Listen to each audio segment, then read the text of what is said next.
When we understand that the mind can change the brain itself, we become empowered to actually transform our lives. And when we look from a Mindsight point of view at how we can deeply know what's happening in our brains, when we can look very clearly at what's happening in our relationships, what happens is we're able to actually see patterns where we're stuck in life. For example, we keep on doing the same thing over and over again. Life becomes rigid.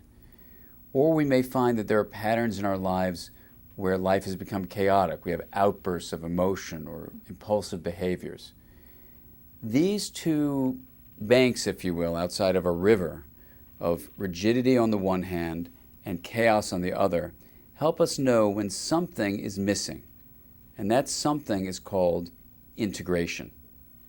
And when we're integrated, when we link different parts of our internal world and our relationships, we're in the flow of a river that has the sense of harmony. It's flexible, it's adaptive, it has a coherence to it that holds together, and it's energized and stable. Mindsight is the ability for us to see within ourselves, to dive deeply into the sea inside.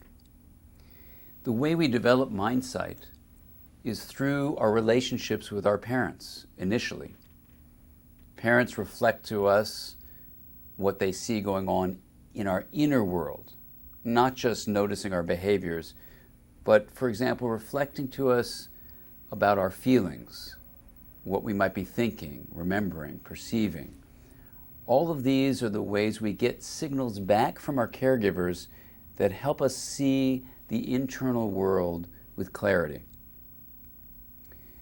But what's not known is the scientific finding that when parents don't provide clear feedback, then the lens of Mindsight becomes distorted. We may not be able to see within ourselves or within other people if our parents have been very distant emotionally, or if our parents are intrusive. What can happen is the Mindsight lens becomes very distorted by the responses of others. So when someone feels something, it floods us and we're chaotically involved in their own emotional response. So rather than knowing ourselves, we just become confused as to who we are and who they are. In still other kinds of relationships called attachment between children and their parents, we may have been terrified. And in these examples, we become disorganized and our Mindsight lens fragments. So at moments of stress, we may literally disassociate the way we're thinking from how we're feeling. We may have different aspects of ourselves that get shut down and shut off. And in these ways, what happens is we are fragmenting our internal world. For other children, when their parents are a source of terror, they have the experience of what's called disorganized attachment. And there, the Mindsight lens becomes fragmented. And as that child grows into adolescence and adulthood, under stress, things can become very dissociated. They can disconnect from their own bodily sensations. They can become fragmented in how they think. And in all these different ways, our attachment experiences with our caregivers shape the lens through which we see the internal world of ourselves and others.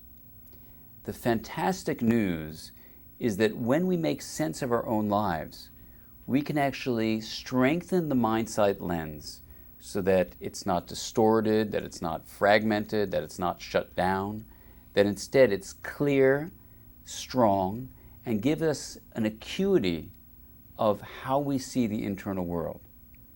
And by giving us an acuity, what it means is it gives us a sense of wisdom about what the internal world is.